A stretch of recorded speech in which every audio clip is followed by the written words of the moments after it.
Assalamualaikum warahmatullahi wabarakatuh. Perkenalkan, saya Almira Dina Fadila.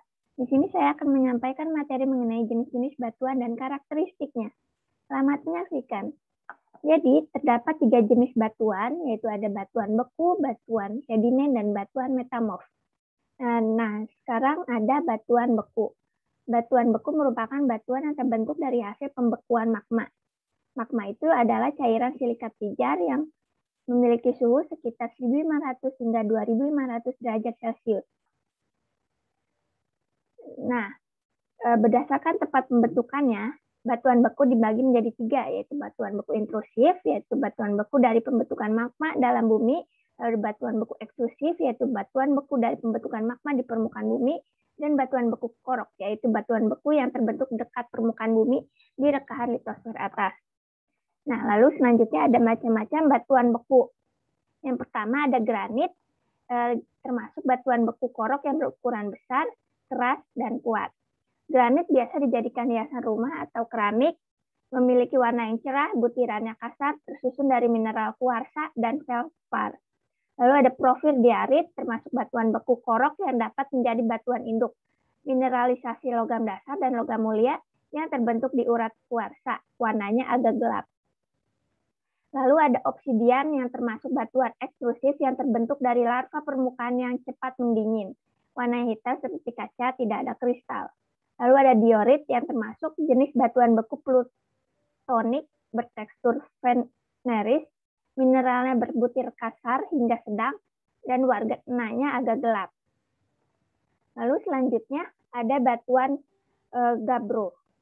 Gabbro ini adalah batuan beku yang umumnya berwarna hitam. Mineralnya berbutir kasar hingga sedang. Lalu ada basal yang termasuk batuan beku ekstrusif, di mana secara umum memiliki tekstur halus dan holokristalin, tekstur intergranuler yang umum dijumpai. Lalu sejumlah gelas yang sering didapatkan pada basal, warnanya gelap. Lalu ada adesit, yaitu suatu jenis batuan beku ekstrusif dengan tekstur avanitik hingga porfiritik, terbentuk oleh lava dingin sehingga diklasifikasikan sebagai batuan vulkanik, mengandung silika menengah, biasanya berwarna abu-abu, butirannya halus atau porfiritik. Lalu selanjutnya ada batu apung, yaitu batuan beku yang bersifat asam. Batu apung terbentuk dari pembekuan letusan gunung api yang mengeluarkan materialnya ke udara. Batu apung warnanya keabu-abuan atau coklat. Lalu selanjutnya ada batuan sedimen. Nah, batuan sedimen ini adalah batuan hasil rombakan batuan lain. Bisa dari batuan beku, batuan metamorf, ataupun dari batuan sedimen itu sendiri. Melalui beberapa proses, yaitu proses pelapukan, erosi, pengangkutan, dan pengendapan yang akhirnya mengalami pembatuan. Lalu selanjutnya ada macam-macam batuan sedimen. Yang pertama ada batuan lempung. Batuan lempung ini terjadi karena hasil pelapukan batuan feldspatik yang berpindah jauh dari batuan induknya karena tenaga eksogen. Karakteristiknya yaitu tidak murni, cenderung berbutir halus, warnanya abu-abu, coklat, merah, kuning, daya susut yang tinggi, titik lebur yang rendah, dan tahan api. Lalu selanjutnya ada batu pasir. Ciri-cirinya ini warna kuning coklat kemerahan, ukuran butir kasar hingga sangat kasar. Mineralnya terdiri dari kuarsa dan litik. Lalu selanjutnya ada batu breksi. Batuan ini adalah termasuk sedimen klasik yang tersusun atas butiran fragmen dengan diameter lebih besar dari 2 mm. Lalu warnanya ini hijau kekuningan atau coklat keputih-putihan. Lalu selanjutnya ada batu bara, yaitu salah satu bahan bakar fosil. Terbentuk dari endapan organik, utamanya sisa-sisa tumbuhan dan terbentuk melalui proses pembatubaraan. Unsur utamanya terdiri dari karbon, hidrogen, nitrogen, dan oksigen. Lalu selanjutnya ada gamping atau batu kapur, yaitu batuan sedimen yang tersusun dari mineral kalsit dan aragonit yang merupakan 2 varian yang berbeda dari kalsium karbonat. Warnanya biasanya cerah. Lalu ada batuan konglomerat.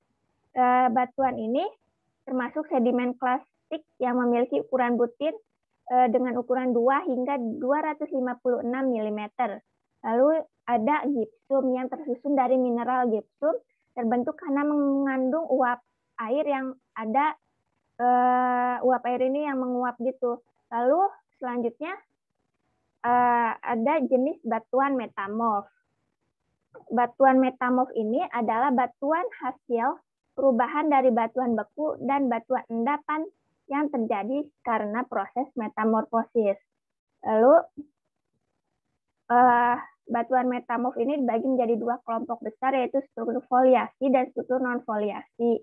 Foliasi itu biasanya ditunjukkan karena ada penjajaran mineral penyusun batuan metamorf. Kalau struktur non-foliasi ini tidak memperlihatkan adanya penjajaran mineral penyusun batuan metamorf.